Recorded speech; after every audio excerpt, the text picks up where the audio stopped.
Well, I'm live at the Red House with a man who has been brought up in multiple of the episodes of Red Uh-oh. House that we've recorded so far. Slander. It's all slander, I'm telling you. Every musician in the area knows him, Mr. Doug Davis. Hi. Thanks for coming over. Thanks for having me. This is great. So I'm going to ask you, I'm going to start it out the way that I kind of don't like to start it out, but I just want to know. I want to hear just like your bio and how you got into this mess of music anyway. Yeah. Okay, let's go through this as fast and as unboring as we possibly can. Born in the wilds of Ohio in 1967. Grew up in Charlotte. Good, solid suburban middle class upbringing. Came up here to go to Wake. Just like Andy, I guess, one of those guys. And I'm an only child. Grew up in Charlotte. I studied piano when I was a kid. Picked up the guitar around 13, but it was just a musical suburban wasteland. 80s. I grew up on all the worst 80s music. I had no older brothers. I went to a pretty small school, and nobody was into anything good then. So I grew up on all the terrible 80s music. I came up here, moved in next door to the station manager of WAKE, the college radio station, the small college radio station at Wake Forest. And immediately, within a couple weeks, I was in the midst of all this. That was the age of, REM recording up here and Mitch Easter and the DBs. There was this college music, underground music scene going on around here. And there was a lot of stuff going on in Charlotte, but I wasn't privy to it. Mm. And suddenly my musical outlook completely changed. Joined college bands, did the whole thing. So that was a pretty formative experience for me. Went to grad school at Wake, largely so I could still be in school and keep playing in bands. So that was where it really kind of all started. Here's where things get murky a little bit. During my grad school days, I had some friends. We were all playing in original music bands around here, and some of them had this ridiculous idea. They were going to go out and play some shows. They were going to. This was early '90s, and everybody was kind of getting into the grunge thing. I said, we're going to put on just for laughs. We're going to put on parachute pants and dig out all of our synthesizers and play Gary Newman covers. I thought, well, that kind of sounds like fun. That'll be funny. And that grew into an completely unexpectedly successful cover band situation, which is kind of how I inadvertently got onto the dark path in life. I live this weird schizophrenic music life still, as you know, I'm sure. So that was kind of how I got off on that path a little bit.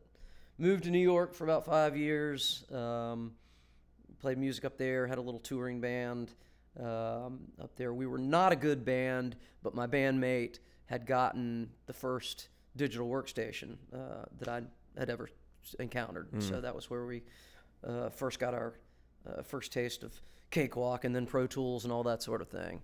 And turns out we were not a very good band, but we made a very good production team together.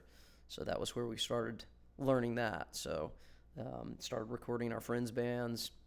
Same story everybody has, but it was right there at the beginning of computer-based stuff being sort of semi-affordable. Yeah.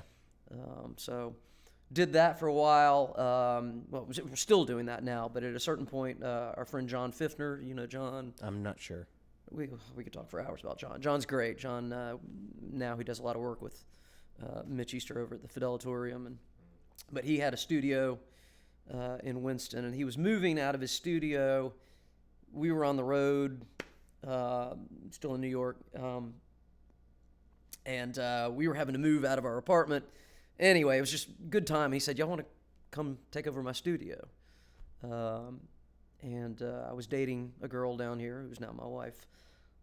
Just seemed like good timing. So we were theoretically still a New York touring band, but we just happened to live down here. and then that just sort of, followed its natural course. And so we're still recording all the time, and that's the day job. And been playing in bands and doing the whole thing down here ever since then. Yeah. So your day job is recording music, and then your night job is performing music. Is that safe to say? Get to do a little bit of everything. Yeah. I'm easily bored, so I have to keep it diverse. Which you do. You have a lot of different entities. You do it all. You got. You're somebody who actually, it seems like anyway, you like thoroughly enjoy doing cover bands and different styles of cover bands, and having like a big music network and community, and also original music. You kind of do the whole thing. Yeah. Well, I took a long time to finally commit to being a full-time musician. I think I hedged my bets until well into my 30s. And, I think at any age, that's a frightening thing. But for me, there was definitely a period of thinking, how can I make this work? I had not, I'd been out playing the original music, touring a little bit, but certainly had not had any big success with that. So trying to figure out, how can I do that? How can I continue to do that? How can I continue to produce and do studio work, but still hedge my bets and have something that I can depend on? So, my whole life has been sort of trying to balance out, how can I do some of the working band stuff and still do all the things that I really love to do? And how can I do that work in a way that can still be satisfying on some level? And it can be pretty soulless work sometimes, and it can be, it takes a certain kind of mentality. And I think I've negotiated those waters as best as I can. I think I've found ways to handle all that, but it's always a balancing act. Yeah. Oh shoot. So I guess when you were telling me sort of your background, as biased as it might sound, when I hear anybody like goes to a school like Wake Forest and ends up being a musician, I'm a little bit surprised by it. I don't think of higher education as always like bringing about a lot of creativity in somebody. Yeah. So I guess was whatever you went to school for and all that, was that kind of part of also the realm that you were in prior to diving into music more fully? No, that's a great question. It's funny when I think back on being a Wake Forest guy. I had a lot of great experiences at Wake, and I certainly grew up on a path that led me sort of naturally to a place like Wake Forest. But as soon as I got to Wake, I think a lot of people's conceptions of a school like that are right on target. It was a very conservative school, very, most of the folks that I knew there were on a path to, being doctors and lawyers, and it was not a school of the arts kind of thing. But in some ways, that was really helpful for me. I think we had a very small group of people that were interested in certain kinds of music and in certain ways of thought. Certainly a more artsy community within this larger community that wasn't always very welcoming to that sort of thing. I think that can be very helpful. You put your back up against the wall, and you go to frat parties and play replacements covers, and whatever it is that you have to work a little harder to establish yourself as an individual and as somebody that may not be a part of the mainstream sensibility of the school.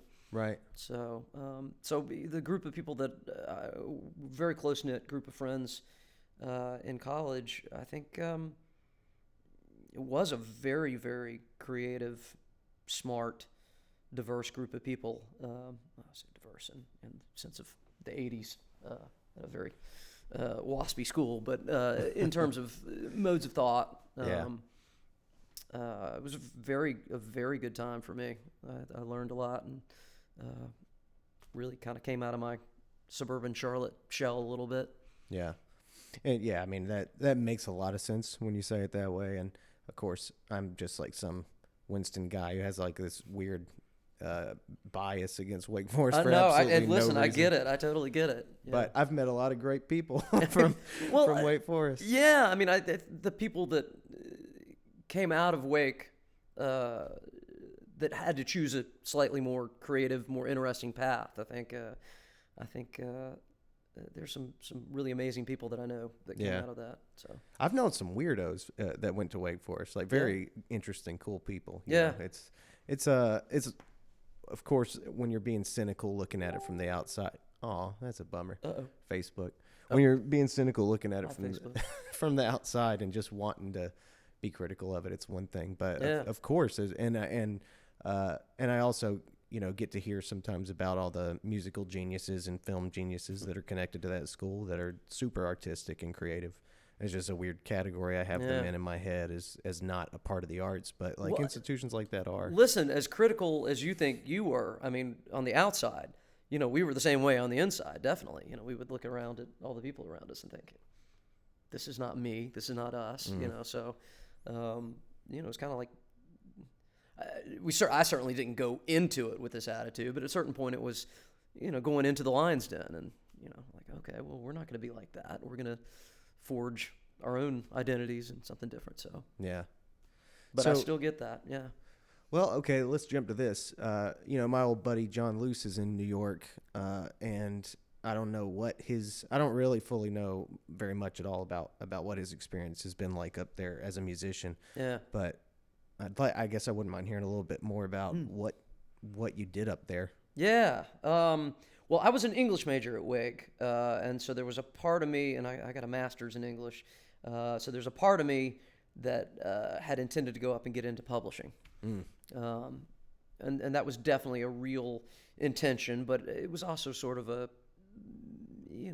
I went to New York to experience New York, and I was just getting out of that particular band. That band had run its course, and so I was 24, 25, with nothing on my plate, and I thought, this is the time. This is when you do something stupid like this. New York for me was, I say this all the time. Anybody who's had a conversation with me has heard me say this, but New York for me was a great, great place to be a music fan, and a terrible place to be a musician. And often for the same reasons. On any given night, any of your musical idols are probably playing. So, why are any of your friends going to spend $15 cover charge to come see your little band play when, on any given night? This is in the 90s, late 90s. So, Radiohead's playing here, and Blur's over here, and Elliott Smith is in the Village, and why are you going to pay $15 to go see your friend's cover band? Or friends, not cover band. I was not playing any covers then. So it was tough to get anything going, and I lived in Brooklyn the whole time, and that entire early 2000s Brooklyn, explosion of bands, I never saw any of that. I mean, that was maybe just slightly afterwards, but that whole sense of community, it was so logistically difficult to be a band in New York that there wasn't a lot of time and energy for the kind of community building that, even in Winston, we can all complain about the Winston music scene or any small town music scene, but in New York, it's not that everybody's cutthroat. It's not that everybody is hating on everybody else, but there's just no time for anything else, It's just logistically difficult to do anything. So the idea of sharing spaces and getting a show going or hanging out with your friends' bands or, I never saw any of that, when I was there. So that makes some sense. I've always wondered how bands get like drum sets across town in New York. Yeah. If you're not driving, which it's a lot of clubs do have clubs and rehearsal spaces do have backline, so that was something you could kind of get used to. I remember, you'll appreciate this, but you would go into any rehearsal space or practice room, and there would always be a Fender Twin, there'd always be an AC30, there'd always be a JCM 800 half stack, and then there would be a little Roland jazz chorus. And you learn pretty quickly, always go for the jazz chorus, because those tube amps were always going to be blown out. It would always be blown out, and the crappy little solid state amp was going to be the same. It was going to be crappy, but it was going to be the same every time. So you learn to deal with the stuff like that. Yeah. But our drummer, the drummer that my studio partner, he ended up starting to play stand up with he had a little electronic, like a part of a TD7 kit, but he would just bring the kick, the electronic kick, and then he'd bring a snare and a couple of cymbals, because that was what he could fit in a cab, easy. Yeah. So, you come up with your own solutions. Right. That's pretty fun. That band, did y'all put out anything? Did you ever talk? What was that band called? It was a band called King Fly. We put out 2 official albums. It was, we were sort of a power pop band. Anand is my studio partner, and he was in that band. He and I came from completely different musical backgrounds, and he was a bit of a metalhead. And I was definitely doing a lot more power pop back in the day, and a little more singer-songwriter kind of stuff. So we would find our common ground. There was always the Beatles. There was always, we spent a lot of time with stuff like Cheap Trick and Squeeze, something kind of in the middle. We could all deal with that. So we were trying to do something like that. We just weren't very good, and we did our best, and we had a good time. But I think also at the time, both of us were not real singers. Trying to learning how to find a voice of some sort, which I'm still doing 30 years later. But They say it takes a while. Yeah, so it comes naturally for some people. But anyway, the good thing that came out of it is that we got into the recording thing. So. Yeah. All right. So the main question I think I knew before you got here, I knew I would ask you is, now, so you came to Winston and started doing production and stuff here. And what I think you've been in the music scene here for so long, and you're so heavily involved in it. I think, especially given the situation we're in right now in the state of the world, I'm curious about just like what all changes you've seen in the last however long that you've been here, sort of the way you've seen the scene itself kind of change, and also I guess we'll get to the second part of that, like the coronavirus hit on the second end. Yeah. So yeah, how have you seen?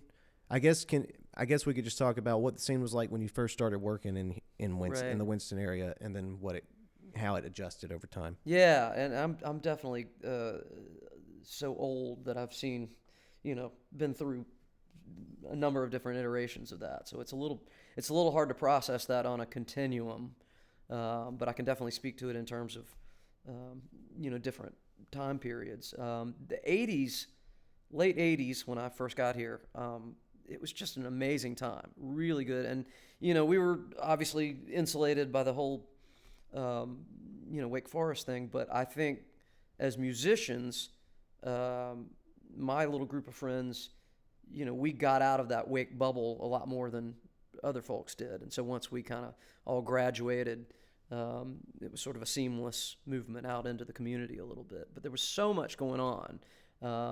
When I came here, I think my first couple of weeks in school, I ventured across the road to what was then I guess they were still calling it the White Horse, but it was the first iteration of Ziggy's. So not even what you might know as the old Ziggy's down there on Beatty Street, but it used to be, the little white house used to be across the street. And I went over there and saw The Right Profile, which is, it was Jeff Foster's band, Jeffrey Dean Foster, and John Worster, who's been playing with Bob Mould and the Mountain Goats forever. And Stephen Dubner was the other guy in the band, the guy that now is very well known for doing the Freakonomics radio. So anyway, they had a very successful band called The Right Profile. they were playing on that little patio, and I said, "This is amazing. I've never gotten this." What seems now, kind of obvious. Going out and seeing a local band play out on a patio. Right. It wasn't like that in Charlotte. What I did see in Charlotte was bigger shows, and there were the high school bands that couldn't really play, and then there were the big giant rock shows, and there wasn't anything like just good solid indie band playing for 75 people. Yeah. So that was sort of the beginning of it, and then I fell in with a group of people that were some of whom were from Winston-Salem.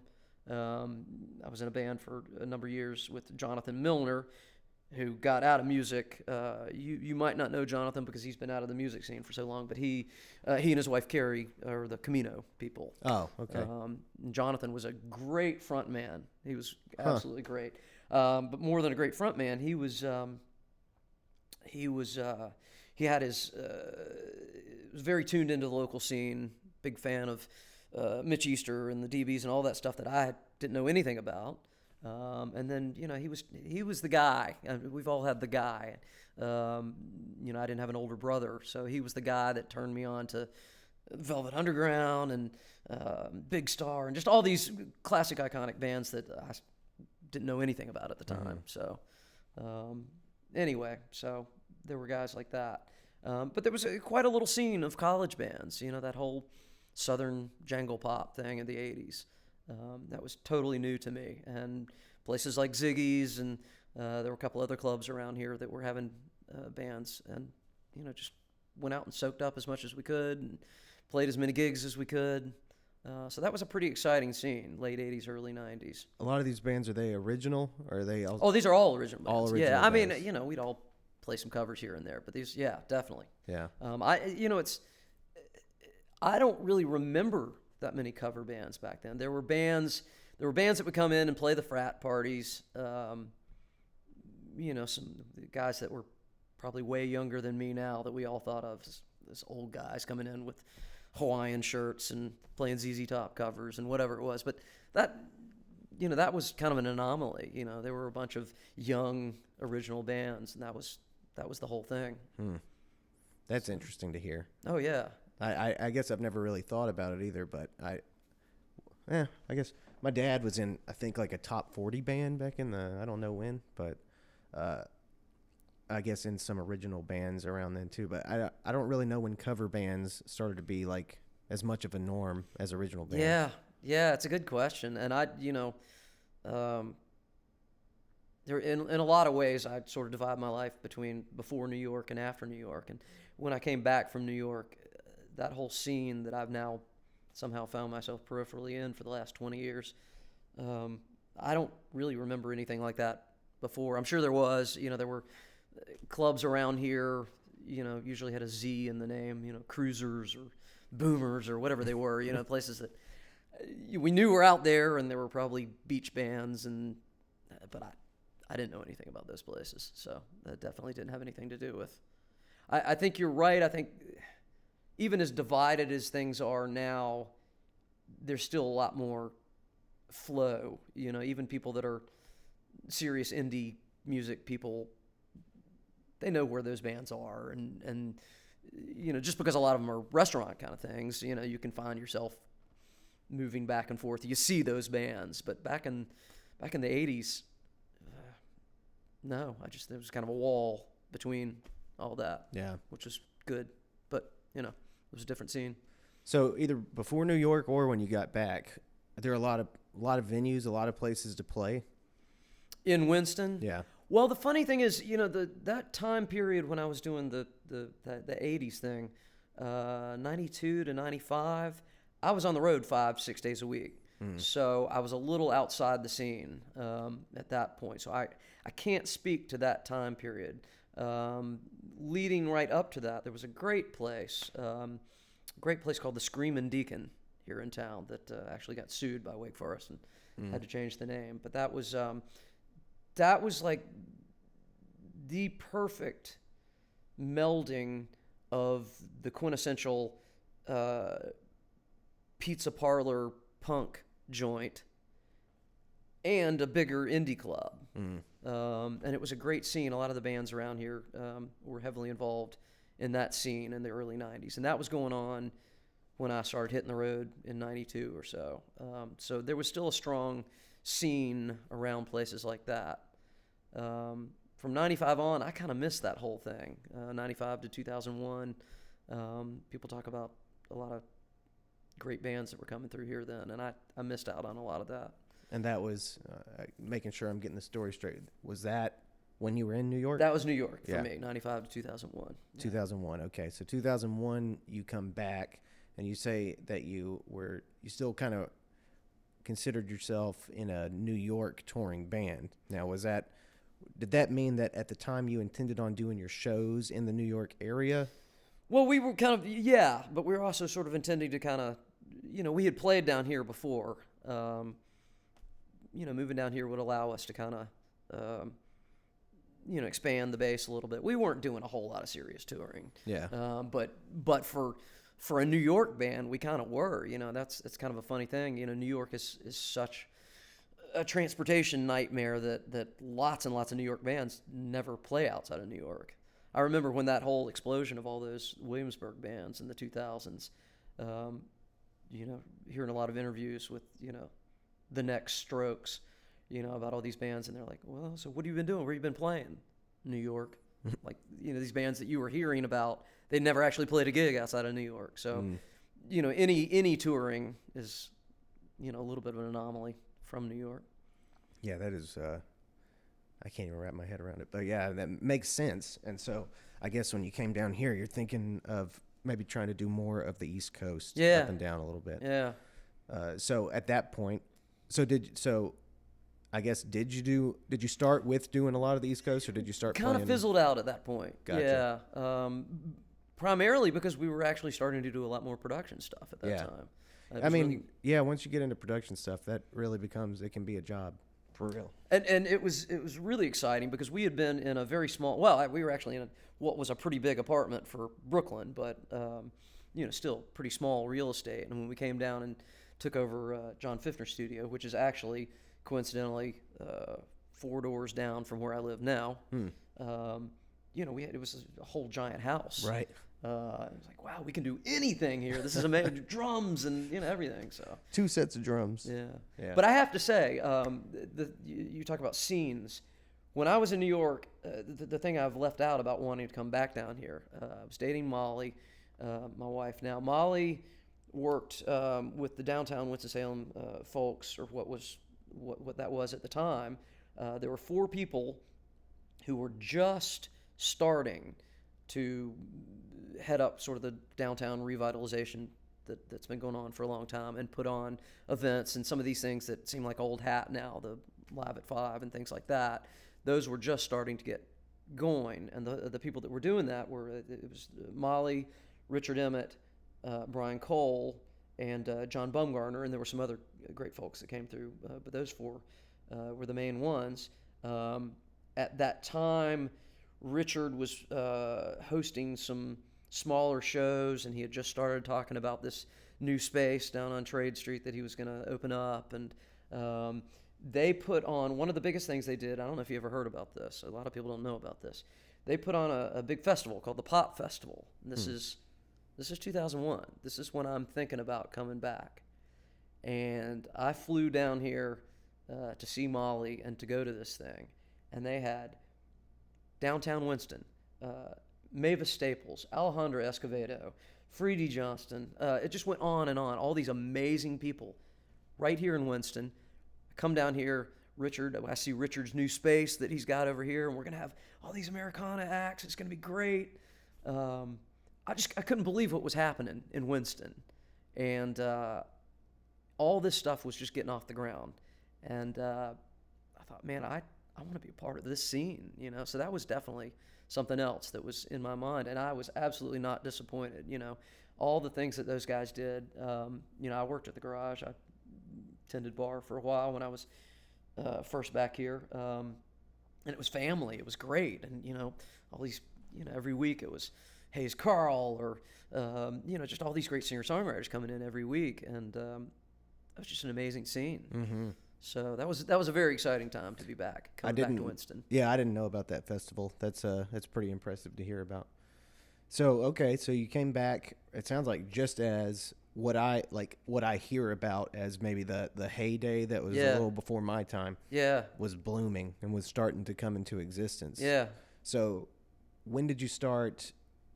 When did I guess is that when playing a lot in town and like forming different bands? Is that when all that stuff started to kick Yeah, in? I was a kid in the candy store when I came back. And, Yeah. a lot of it was reconnecting with musicians that I hadn't seen in a long time. I remember talking to, um, Lee and Susan Terry, for instance, were folks that I had met a little bit back in the day, but I didn't know very well. Um, and, just coming in and getting reacquainted with them a little bit. Well, what are you doing?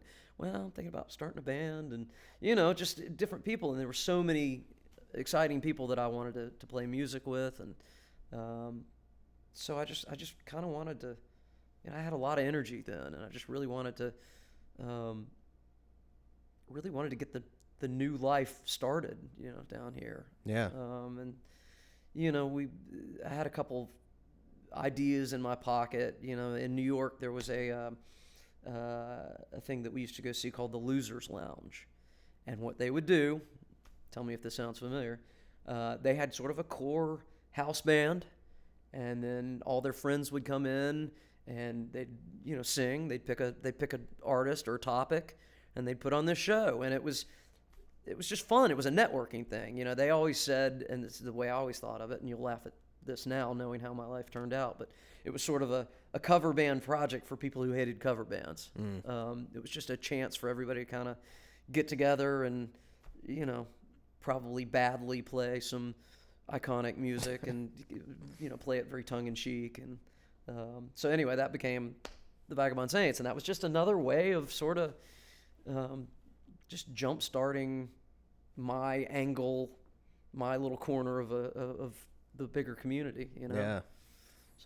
So the Vagabond Saint Society, does that one go pretty far back in your time since you've been back in Winston? yeah, almost within a couple of years after I came back from New York. There were a couple of things we did. I used to play. Jerry Chapman and I used to play in each other's bands, and we used to do a variety of things back then. But I guess it was his idea that he wanted to play Rubber Soul at Rubber Soul. I don't know if you remember the bar over there. So we did that under his band's name, and then we did another similar project. And our friend Mitchell Snow came in and said, "You know what? Oh no, he gave us the name, but it was at some point we just said, we've done a couple of these little weird little cover an album kind of things. Let's just have a blanket name for it and do it like the Losers Lounge, where we could do anything we want to do, but we'll give it a name and we can bring different people in." And so yeah, that happened within a couple of years of coming back from New York. Yeah. All right, so now you've got the Vagabond Saint Society, you've got yourself, and then what are your other primary bands? Right now? Yeah. Well, the Magnolia Green is kind of my primary original music focus right now. Yeah. I'm doing that, and I put out a solo album. This is the first time I'd put out a full-on solo album in years and years. Did that sort of during the pandemic, just, another one of those albums that sort of came out and, during the pandemic and, did what it did. But, wasn't really a chance to go out and promote it or anything like that. So I did that. I've got another weird little solo album project coming out soon. So I've got those things going on. Magnolia Green. Then there's all that stuff on the working band side, really, which is now just the Plaids. I fill in with other folks and pick up gigs and this and that, but I still do some solo shows, some solo acoustic shows. Really, primarily is that's a nice. It's just a nice thing to have in my pocket, in terms of kind of job security, really. That's something I can go do by myself anytime. If bands are breaking up, bands are on hiatus, I can always go out and play solo shows. And So I like to have a few of those on the calendar. Yeah. But I you know, I'm a pretty severe introvert, and just the idea, I watch some of my friends just go, just walk into a cold room with nobody knows them, they don't know anybody. Maybe it's original, maybe it's cover, but they're not necessarily there to see them. Mm-hmm. There's just nothing more terrifying than that to me. I do a fair amount of that, and it generally works out fine. But that's not my favorite kind of gig. Yeah. All right. Well, let me ask you this. When I started playing downtown, there were, I don't know, I'll just say more places to play than there are now. Yes. There were clubs for people at my level at the time, which was just like, we'll give you a shot and you can waste Right. everyone's time here or something. Right. And then there were clubs where if you were a little bit more serious about your craft, you could start playing those places, and you kind of work your way up to some bigger rooms. Right. Now, to me, I don't know, I'm not really downtown as much, but it felt like to me, like 2 years ago, it was pretty much once the garage went away Mm-hmm. and some other places stopped either existing or having music, it turned into a bigger disparity, I guess, from one end to the other. Yep. Is that your impression of it? Oh, definitely. I think you're absolutely right. I think, the business has changed over the years. But I think the one thing that we could always depend on was that there was a hierarchy, there was a ladder. You knew what you needed to do, and you might not be able to get to the next level, but you knew what you needed to do. You played this club until you were good enough to move on, and until you had proven that you could bring an audience, and then you moved up to this club, and then you got an opening spot at this club. There was a pathway. Yeah. And right now the infrastructure is just shot for original music around here. There's just nothing. And that's, it's the pandemic, but it was certainly heading that way before the pandemic. Yeah. A small town like this, it doesn't take much to fill those gaps, but right now there's nothing, and it's a shame. It's a big shame, and I think any musician I know has been having this conversation for the last couple of years. We need another garage. We need another Muddy Creek type place, a listening room. We need a good 100-person rock club. Yeah. Monster Cage is great, but it's, a very small stage, and it's a certain, it's not going to work for everybody. Yeah, I think they have a brand kind of that they like to keep, so that, and all more power to them. I don't care, but Right. I think that means that they don't, they're not really trying to have like every artist in town play there. They like to kind of keep things Right, a sure. certain vibe, and that's cool. But I think even before coronavirus, it was like there's been a big change since things, especially the arts, are being so digitized, and like everything is moving to digital models as heavily as they are. Music isn't the only live experience that is suffering from modern times or whatever, but it's definitely one of them, and it does stress me out sometimes because I was telling I don't know if it was Kyle or Josh. I think it must have been Josh, that Josh Shelton, that like the first night Richard booked me to play for to open for Lee Terry was when I met you and Lee, and it was just like a doorway opened to this world that people had been in already. Like there'd been already all this foundation laid in a music scene. Yeah. All these people had been playing to all these people. And then when you got to do stuff like this, when I got to share a night with Lee, it was just like, wow, I'm welcomed into this space where people are really enthusiastic about music. I don't know what that looks like anymore. Yeah. I know that there's a lot of people spending a lot of time manipulating the digital space to try to sort of have a digital version of that same experience, but I don't mean like opening, I just mean socializing through the internet. But within our Winston-Salem community, it just doesn't feel like we have those almost said places of worship, like sarcastically, but you know what I mean. Absolutely. Those places of congregation to kind of do that stuff with one another anymore. Well, you know what? I think the good news is, and I've, over many years, I've heard variations of these conversations. Winston is a small enough town that it's analogous to it's a small sample size here. If we were having this conversation about Boston or New York or whatever, we could talk about, well, there are only 9 places here as opposed to 27 10 years ago, whatever. Winston, we only need 1 or 2 good venues. Yeah. The difference between 1 or 2 venues changes the entire scope and vibe of the entire scene. So the bad news is it's really bad now. There's nothing. Yeah. There's nothing, and that was why I was really trying to push our show at Gas Hill last week and really talking that up, not just for us and that show, but I think it's really vital right now that the Gas Hill shows are successful, because that is really, especially on a more singer-songwriter, roots music kind of vibe, it's the only place. It's the only place for original music that is dedicated to that. I mean, there are other people in town that are supportive in theory of that sort of thing, and we appreciate all those other venues too, but it's the only one that exists for that purpose. And you need that purpose-driven venue to create the church that you're talking about. I mean, it's there are other bars that can do things, or non-traditional spaces that can have things, but you don't get the community scene, you don't get the church unless you have a purpose-driven venue. But the good news is we're only one venue away from that. I mean, it hasn't happened. We're waiting and waiting. One venue away from heaven, 2 venues. Yeah.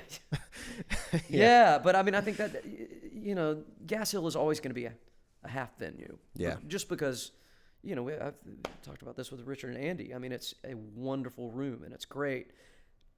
But unless and until they know what's going on in the big room, they can't really book out. Right. You can't really. Yeah, which I need to mention, of course I support those guys. I'm not disparaging the Ramcat anyway. I love the Ramcat, but especially the way things have gone for me so far in Gas Hill, I can't pull enough people to play the big room at Ramcat right now. Right. And I've played 2 shows at Gas Hill in the last few months. Yeah. And I like that room, but yeah, it's just it's a very different presentation, because I don't know what consumers of music and enthusiasts of music feel about it, but I think that it's something to do with I don't know if it's something to do with this or not, but sometimes in the room it feels like the way it compares to the garage as a space. The garage still was able to accomplish kind of taking somebody who could pull 50 to 150 people, right? And that felt like that felt like an appropriately sized audience and sort of a full room, right, with fewer people, right. And I don't know if it's that people just don't associate Gas Hill with that, or if it's if a stage would help. I don't know what the deal is. I don't know what the difference is, because the room itself is not all that fucking different. I think you said it right there. I think the problem is it's just a little bit of an identity crisis, because until it's very difficult for them to be able to really full-heartedly promote that room and book out shows until they know what's going on in the big room, because then it's one room is competing with the other. Right. You can't. I mean, if you book a show up there and then 2 weeks later they book the Drive-By Truckers in the big room, that doesn't do anybody any good. So I think it's just been really difficult for them to full-heartedly throw themselves behind the idea of promoting that room as a full-on standalone music venue, and I think that trickles down to the public perception of it. I think it still absolutely serves a great purpose, and it's wonderful, and it's the only place, really the only game in town. But until you get a venue that has, the garage was a church, going back to the same idea, and people knew what they were going to see there, and they would actually come out to see shows that they didn't know anything about because their friends were going. They knew that it was part of the scene. It was a place to go, and it had a I don't want to use the word brand, but it had a vibe, it had a sensibility. And, Yeah. we need that. Yeah, I mean, churches look that way for a reason. And when they don't, you definitely notice it. Back when I used to be in churches occasionally. Yeah. And, you know, some of them have really pure white walls and like stained glass windows, and by just standing in it, you feel like you're in like the ghost version of nature, or the ghost version of, you know, some kind of, it feels like you're a ghost, sort of. Yeah. And then when you go to a church where you're just in a basement and it's got like, you know, drop ceiling and fluorescent lights, you're like, this isn't really a church, is it? Like, I will listen to this guy talk, but I'm not really having an immersive experience right now. I'm not really convinced that I'm in some kind of thing that feels like heaven. Yeah. And I think that's kind of what we're talking about. Not necessarily against Gas Hill, but just what the garage was like a place that was every bit of it supported the immersive nature of the music that you were going to hear that night. It was propped up on this thing, and there were these giant speakers over your head and this big ass fan whirling around, and it was 110 degrees inside, and all you could do was look forward because that was the only place where there was appropriate light. You know, and I think that's, I don't know, that's just like why that room was such a glorious the aesthetics, the logistics, the physicality of the space is hugely important. But more important than that, it's the people, it's the community, and it takes a while for a room to develop that kind of community. Yeah. That you know that your people are going to be there, or you know that there's people that you want to be a part of. You know. A room that's gonna, you know, I think a place like the garage, it could have looked like anything. It could have been drop down ceilings and fluorescent light, you know, because the people they were booking, the people that came to see those shows, it still would have had, maybe not the fluorescent light, but you know, it's more about the people and the vibe, you know. It definitely is, but I think a room can go a long way to support that association and that sort of, like I say, immersiveness, I guess, of it.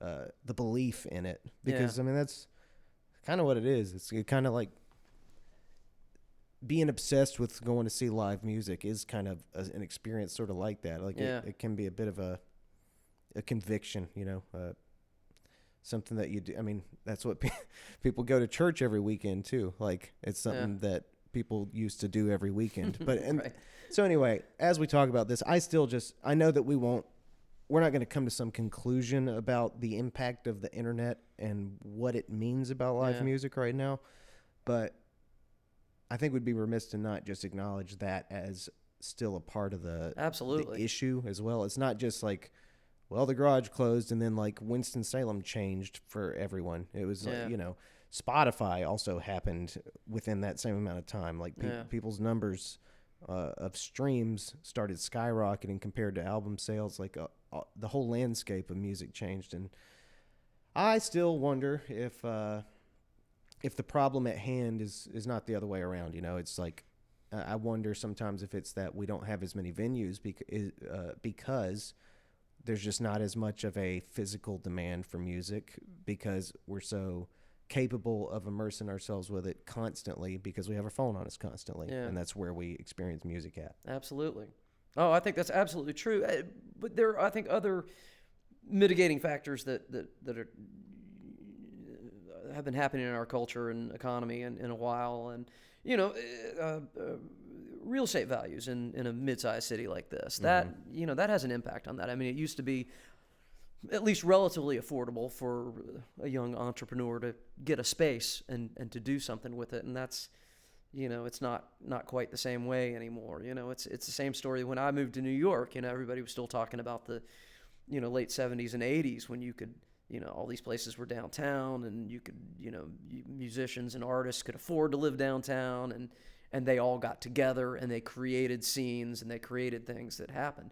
You know, by the time I got there, you know, rents were skyrocketing. I could never afford to live I never lived in Manhattan. So you didn't see these collectives of people going around. You saw all the classic clubs were all getting shut down for real estate issues. And I think some of that's still going on, in a accelerated way right now, even in a town like Winston-Salem, where downtown real estate is insanely expensive right now. It's just, I would love to see something. I've heard a lot of conversations over the last couple of years. I think people are trying to do this. People are considering these things, but there are going to be considerable obstacles to putting a venue in place now that weren't there 10 years ago. Yeah. So I hope someone's going to come along with deep pockets and good convictions and get us out of this mess. Yeah. But we got a mess right now. Do you like the, I mean, I'm guessing as a producer and you've already kind of said that you were really on the early side of digital production stuff, been able to kind of embrace that and make it work to your advantage. On the other side of that, like the music putting out thing, as it compares to what it was like right when I started making music, that was, I mean, even using disc makers, I think was pretty new at that time, which was the company that everybody used at the time to produce their physical CDs. And then pretty soon it switched to just, I mean, plenty of people, especially larger scale people, are still producing vinyl or CDs because some people want that medium. But for the most part, the most natural thing to do is either put out a single or an EP or a CD and put it straight to Spotify and all the streaming stuff. Oh, man. Yeah. Do you like that? Is that beneficial for you, or do you like the CD thing? That's a ongoing conversation. I have variations of this conversation every other day. Blessings and curses. I'm at even with my own music now, I've released the last couple things that I've put out have been the first digital only things that I've done. There's a sense of freedom that comes along with that. Everything is so anarchic now. Again, talking about how we were talking about venues, there used to be a ladder. We knew what we had to do. And now those old touchstones are gone. It's hard to know what to do. You got to know your audience. Certainly I'm obviously older, and there are folks in my peer group, listening audience, that still do buy physical copy. Personally, I'm all about the physical copy. I mean, we all tell the stories about, going and buying the vinyl when you were a kid and, pulling out the liner notes, and the physicality of the product was always a part of the experience. Yeah. And I miss that. I think a lot of us miss that. Not just old timers, but I think a lot of us miss that. I'm looking over and I see your Tom Waits box set and all these things, and I love this stuff. Yeah.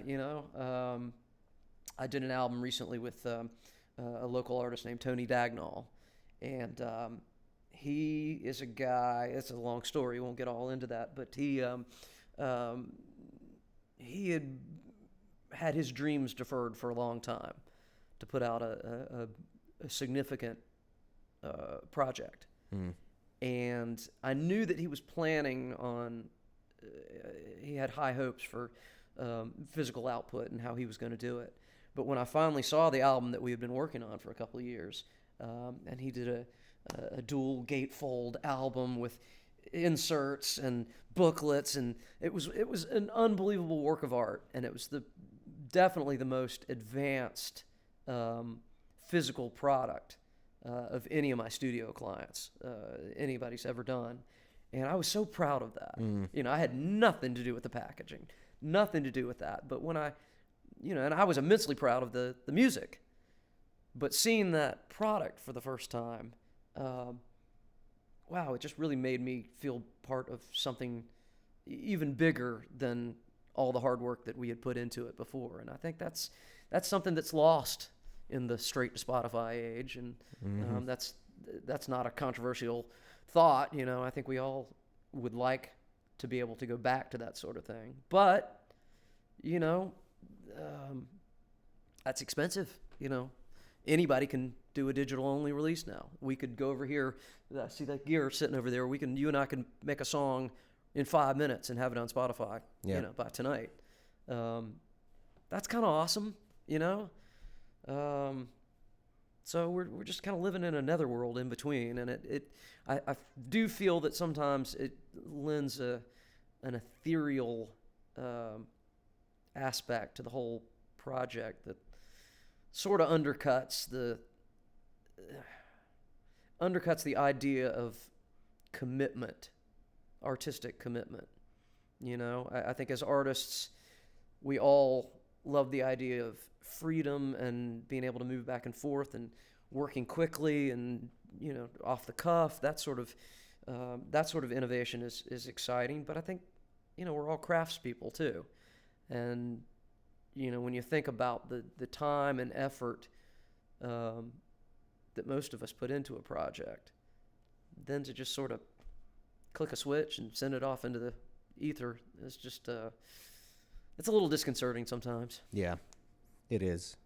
I remember the first time that I got a CD like actually pressed through disc makers. Yeah. My friend Diana Caldwell did the artwork, and Yeah. just seeing like a professional artist do that, like interpret your musical art and interpret it visually. Yeah. And then the expertise of just thinking of it as the experience of a CD packaging or whatever. That was a really exciting thing to see that come together and to actually like take pride in it and shit like that, and get to see different interpretations, different options. Yeah. And I guess, you know, and of course everybody knows that if you don't do that, then you don't get to have that experience. I guess somebody would say that, you know, with whatever the canvases and you still get to do imagery, and I've tried to figure out a bunch of different ways to do digital booklets or something on my website to see if that would be worth it. But yeah, I don't know, man. Sometimes it just feel, I don't know. I bitch with some of my friends about this a lot, that it's not really, I don't know what I'm trying to say exactly. It's as interesting as an idea that you want to try to come up with to give people this personal experience of your art and make it a special thing. For the most part, it seems like people just expect it to be in the place where they expect music to show up for $9 a month. Right. And it's just a part of that whole package that they get. And it's kind of hard to go against that expectation as much as it's so much more satisfying to do it up larger. You know, what is the outcome going to be if like, are you going to decide between an outcome? I mean, I just did this actually. I just released an LP on my website, like 7 songs, and I only released 3 of them on Spotify, knowing that like way fewer people were going to get to experience the LP, and way fewer people did. A handful of people did, but way fewer compared to those who spun the 3 songs.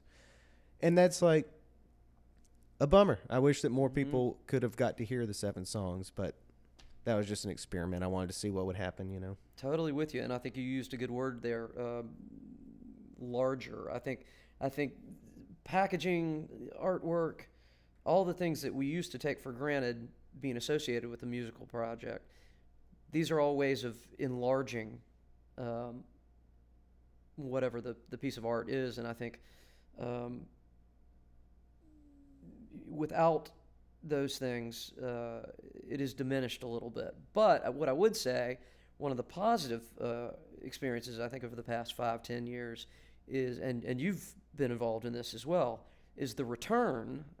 Maybe you don't remember, but there was a long time when no one was doing video work. Video work was kind of a nasty word, and honestly, before the age of iPhone video, it was still kind of out of the reach of a lot of people, a lot of people's capabilities to talk about doing videos and video projects and films and that sort of thing.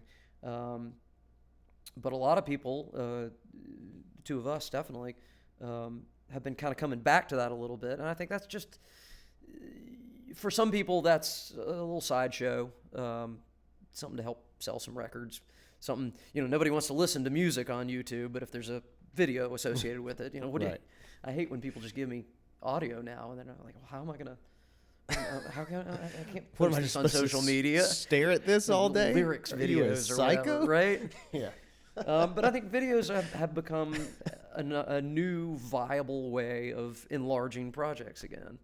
And I think that's, if there's anything to be said about where we are right now, I think that is somewhat exciting. Yeah. And it's another way to sneak in design, Right. and whether it's textual design, sneak in your album cover at the beginning or whatever. I mean, it's another way to expand the impact of what it is, what you're doing musically. Yeah, to be creative with it too. Yeah. I mean, I love video. I love that YouTube exists. Yeah. It is really interesting how much we all refuse to pay for anything YouTube, when I think people use it probably 200% more than we do Netflix and other shit like that. But you know, those ads pop up like, hey, you want to chip in a few dollars? And it's like, hell no. No, I know. I know. It's crazy. You know, it's like you were talking about how people experience the genie's just kind of out of the bottle with a lot of that stuff, and people are gonna what they're willing to pay for, and how they're willing to consume content. Do we actually have to use the word content? I guess.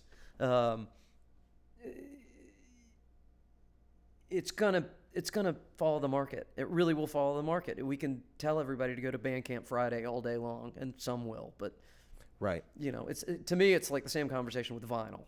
I love vinyl. You know, we all talk about vinyl. Vinyl's great. And for a certain small group of people, it is a real viable thing. Mm-hmm. I buy records. You probably buy records. In the larger market, it's a fun thing to talk about, but that really has very little impact on how musicians actually are going to live now. I mean, there are certain people that can sell vinyl, and you know, but pretty much everybody I know that is actually making vinyl, you know, they're praying to recoup those costs. Well, yeah, they're probably actually paying for the vinyl. Yeah. You know, unlike, I guess if there was a third party involved who were really handling those costs, and then all you were making was whatever was, you know, your portion of what sold. Now artists are having to come up with that like $5,000 up front. Yeah. So then they're making a very small portion until they make that shit back. Yeah. Well, they're making a small portion after they make that shit back, I guess. If they do. Yeah, if they do. I've got boxes and boxes of CDs in my basement, by the way, from the last 20 years. We'll have to trade if you sometime. need any coasters or whatever. Yeah, my last one I ordered very few of them because I could see it coming. Yeah. It just didn't. I've been hanging on to a lot of them for a long time. So what is your outlook? The next thing you put out? Well, I love putting out CDs, but it just don't make sense. Everybody I've been talking to, the other musicians that are trying to figure out what's going on in the world, I mean, it looks like algorithmic value is more important than anything you have to say or anything that you do, which sucks. Mm-hmm. I don't know if you identify with this at all, but when I was 21 and 23 or whatever, I did believe that there was a little bit more of a meritocracy involved with music. Yeah. And like that it mattered for you to put out good music. This is something that's devastating to me, actually. I'm glad you asked me this. I don't know what the rules are because like every month or so, some new person, it's bad music, I think, has become an actually like an intentional business model. Like somebody will put up, I remember a few months ago, this page I follow on Instagram that like makes fun of like silly things that pop up in music, posted this video. I thought it was amazing. Terrible music. Yeah. So I went to the YouTube channel. This like, from what I could tell, rich girl, maybe in California or something. Somebody had paid for her to make like 3 or 4 music videos. Yeah. Really bad. Yeah. I caught it on the early side. I caught it when it was like at 10,000 views or something. Yeah.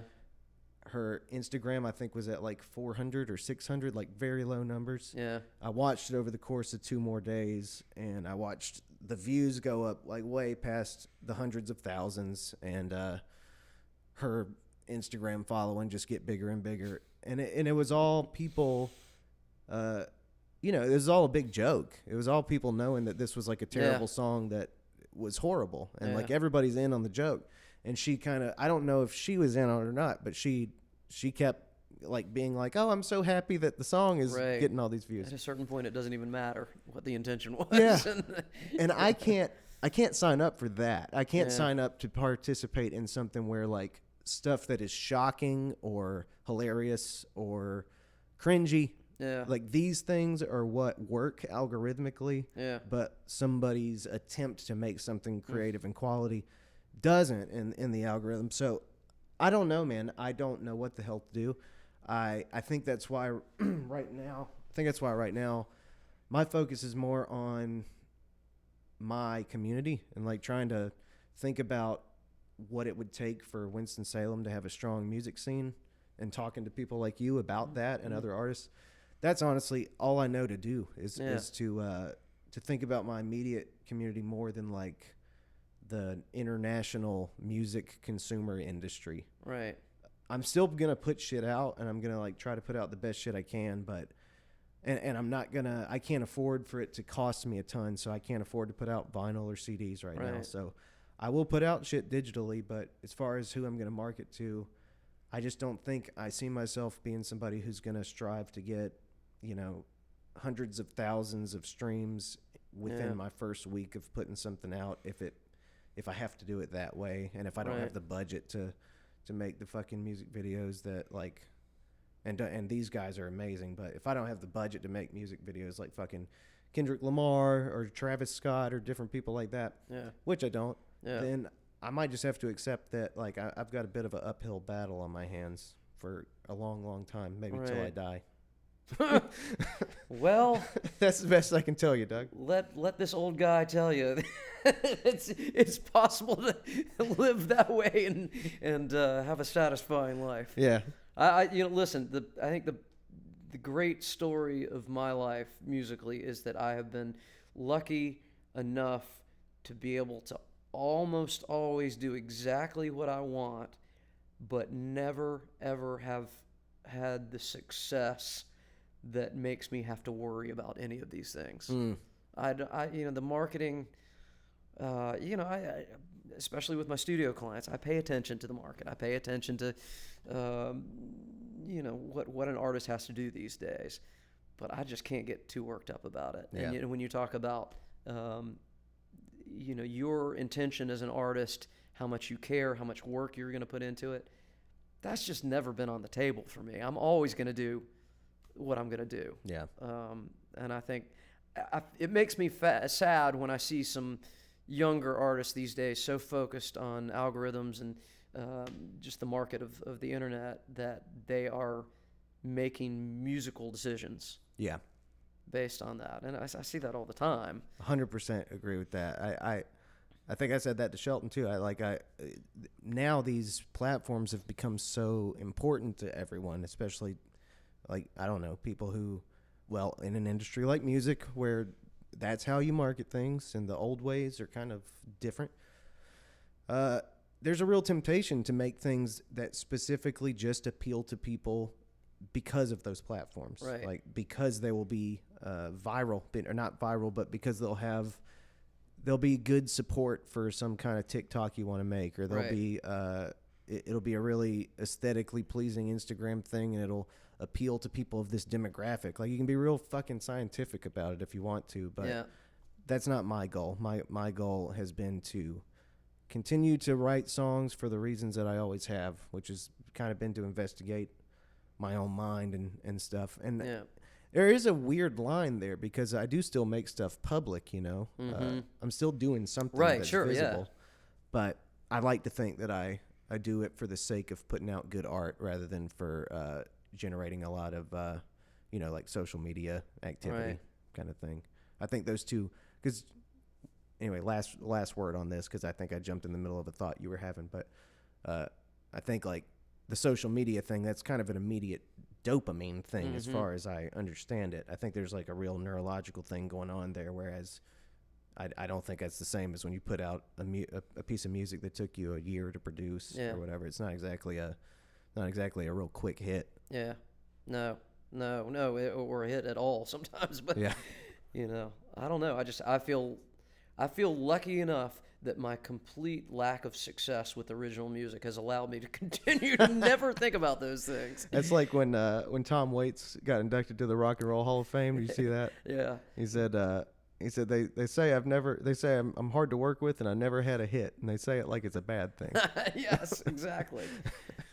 Exactly. I mean, I think it's impossible not to have some level of success and not start thinking about audience. You Yeah. know, and even in terms of venues you play, I think about this all the time. I mean, we always used to joke about the garage, about being, well, that was the one place we played. Yeah. And everything we wrote was for that room, you know, because you do start writing for rooms. Right. And somebody I remember this conversation from a long time ago. Somebody was talking about Kings of Leon. I don't care one way or the other about Kings of Leon, but talking about that transition between, you know, the more indie early albums, and then suddenly they're out opening for U2, and then the next album comes along and it sounds like they're playing to the back of an arena. You know, I mean, you know, you can't blame them for that, Right? You know, because you do think about the rooms you're playing in and who you're playing for, and if you're the Avett Brothers and suddenly you're playing stadiums, you know, are the same finger-picking songs going to work to the back of the arena? And I think they're a great example of somebody that has evolved but has managed to move to bigger rooms and bigger audiences, but and navigate that. But I think Kings of Leon are an example of somebody that, you know, they played to the room and they became somebody else. Yeah. That's a macro example of what we're talking about, but you know, it is difficult not to respond artistically to wherever you are. Right. Well, I wanted to ask about another thing before we start to think about wrapping it up. So COVID hit, and you were one of the people I saw that really, in a different. I mean, I've said this twice on two different podcasts, I think, and I don't want it to sound bad when I say it. That it kind of, I found it devastating. Yeah. When people started streaming their music. Yes. Or doing Yeah. the thing on Facebook. Oh yeah. But oddly enough, not oddly, I mean, as to be expected, you managed to do it in a way that was like, there was a lot. You made it a very interactive thing, and it was like a concert, and it was not begging for money. Right. Like, for God's sake, please save my life. Yeah. It was a different vibe, and I watched some of yours, and it was charming. And Well, thank you. yeah. So what? I mean, was that just basically to keep your sanity?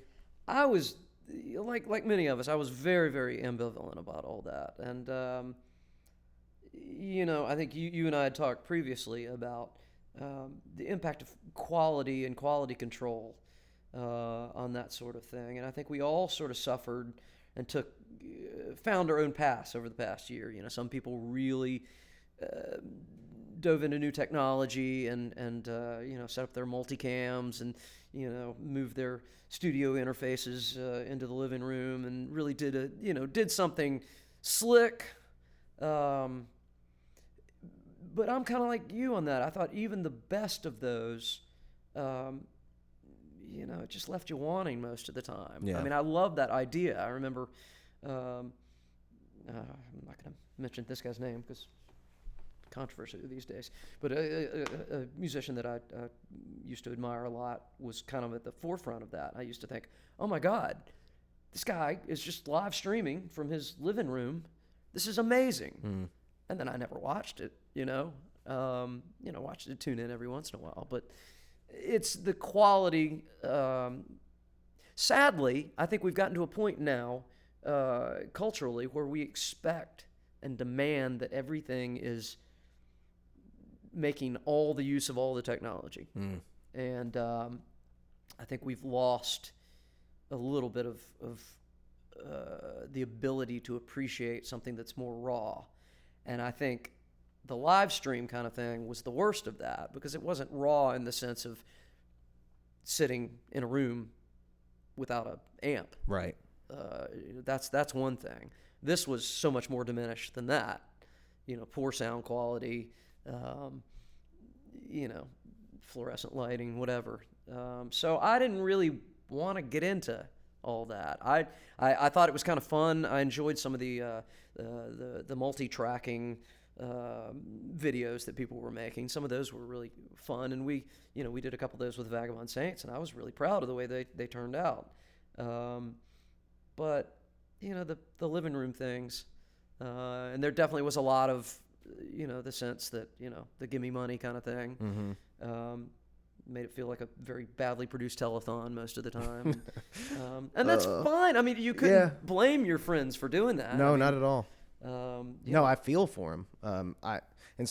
For real, there were some distraught people. I remember a friend of mine just being like, I remember, it's not funny at all, but just, I remember how serious it felt because the world was in shock and nobody knew what the hell to do. And a buddy of mine posted something that was just like, I'm absolutely ruined. And I was like, Jesus Christ, I can't imagine having 50 gigs lined up for the next 3 months or something, and all of them are gone. Well, that was me. I lost at least 200 gigs last year, but fortunately, I live in a 2-income house, and I was able to still do a lot of my studio work. And the funny thing to me, and I haven't heard anybody else talk about this, I think any of these musicians that are used to doing our taxes, everything's expensible, and at a certain point, you start thinking, geez, really, is all that stuff I'm putting on my taxes real? And then last year comes along, and all that stuff that I expense off taxes every year was off the table, the road food and batteries for pedals and all that stuff. And when you took all that expense off the table, I lost a lot of money last year. But I saved a lot of money too. It really, the impact was tough on me, but it was not nearly as tough as a lot of people that I knew that were, single income houses. And so I long way of saying I have nothing to complain about. So I was definitely, it was nice to make a little extra income from that, but that wasn't what I was doing it for. I saw a lot of people that needed that, and that's a different story. And I appreciate that, a lot of hardship went into that for a lot of people. But I think for me, I did a couple of them just because I felt like, it's the old shark swimming forward thing, I felt like I'm a musician. This is what I do. And if I'm not doing anything, what am I doing? So at a certain point, it was kind of like, well, you know what? I do shows. So I need to do what I do a little bit and just see if I can find a way to make it feel human. And I don't know that I ever really got to the point where I really felt excited about it, but what tipped it over for me was the response. It was not, I'm not Josh Daniels. I didn't do shows with 9,000 people watching, but we do something and 50, 100 people would come by, and I couldn't believe the number of people that would say, you know what, on this Friday night, I was going to sit around and watch some Netflix again. This almost made me feel normal. And I'm not under any illusion that I was providing any great service, or anybody else that was doing that was providing any kind of great service. But there was a sense that, there might be 50 people having a conversation. They might not even been paying attention to whatever I was playing, but it brought some people together and had some conversations. And it felt like it had just enough value that it made me feel like, it actually made me feel a little bit bad if I skipped a week for a while. I mean, even if you weren't digging wells or whatever, that was a time where people were starving for social interaction for a lot of people, maybe the first time in their life, what their social life was changed, and they didn't get to be around people and stuff. So, I don't think it's any small thing, the idea that maybe it was maybe to some degree it was at least, even if you weren't setting up a nonprofit organization around it, you were helping people get to experience something that they really wanted to experience. Yeah. That's a good thing. Well, and I will say, the other thing about it is that my poor wife, we being a musician that plays all the time, I'm never home at night most of the time. Mm-hmm. And during the pandemic, obviously all of our lives changed a lot, but poor Molly had to see a lot of me on the weekends, which she wasn't used to doing that. But, we have a great balance in our lives about the time that we're together and the time that we spend apart. But for me, music is a part of my life that, is not something we do together. And she was always a part of the live streams. So it was kind of nice to be able to have something that was similar to my gig life back, but in a way that we could do it together. Yeah. So that was kind of special. That is cool. And I will miss that. But we're kind of back to the normal. Well, so what's next for you? What's the thing that's in the works that's on the forefront of your mind? Well, we were talking about this earlier, coming into the winter. I've been gigging a lot, but almost all of that has been outdoor gigs. So, like a lot of other musicians now, kind of starting to bed in for the winter a little bit. I've got a few more things on the calendar. I'm doing the playing with the Reeves House Band, doing the Last Waltz thing Saturday after Thanksgiving. But that's the last bigger project that I have. We don't have any VSS projects planned until the spring. Most of my working band stuff is more or less shut down for the next couple of months. So, and I'm totally okay with that. Yeah. I'm ready to just disappear into the studio for a while. I'm about halfway through another solo album, working on that. I always have a lot of little side projects in the fire, but absolutely nothing that I'm here to sell. No, I'm not slogging anything at this point, but there are projects in the works. So a good deal. So, but for real though, I mean, is your stuff going to the streaming platforms and shit like that right now? Your solo project? Yeah, it's all up there. But is that under the original band name that you had mentioned? Sure, we've got some Magnolia Green stuff. In fact, I guess I probably should say we're about to go record. As a producer, it's very difficult for me to take recording projects to other studios. Just financially, it's hard for me to justify spending money when I could do it at home. Yeah. But with Magnolia Green, I put my foot down a long time ago. I said, you know what? We can't really afford to go do all kinds of things, but let's do some EPs. So before the pandemic, the idea was that we would record a continuing series of EPs at some of the studios that I've always wanted to work with, some of the people that I always wanted to work with and hadn't had the chance. So that was the original idea. We recorded one right before the pandemic, came out during the pandemic, and then obviously that kind of put a hold on the whole thing. But the second EP, we're going to go to the Fideltorium with Mitch Easter in a week, this Sunday. So that will be the second in our ongoing series of EPs. So hell yeah, that'll be coming out. I don't know when we'll release it though. We'll see. Yeah. I mean, these days, you record something and you look for the right time to release it. But it always used to be fairly easy to know when the right time to release something is. And now the signposts, the calendar markers are not the same as they used to be. So it'll be coming out at some point. Yeah. And probably straight to digital, but hopefully we'll do some video content, something to enlarge. Cool. Yeah, I don't know. We talk about maybe doing some CDs again. You talked about Diana Caldwell. She did the artwork for my old Solid Citizens EPs as well, and I miss having something like that. She was wonderful, and so many people doing great graphic work. I miss that aspect, so we'll see. Yeah. Well, man, look forward to it. I think we can wrap up for today. I'm sure we'll do it again sometime. I hope so anyway. So many more things to talk about. For sure. All right. Well, that was Doug Davis. Thanks for coming over, man. Thank you, man. Thanks for having me. I appreciate it.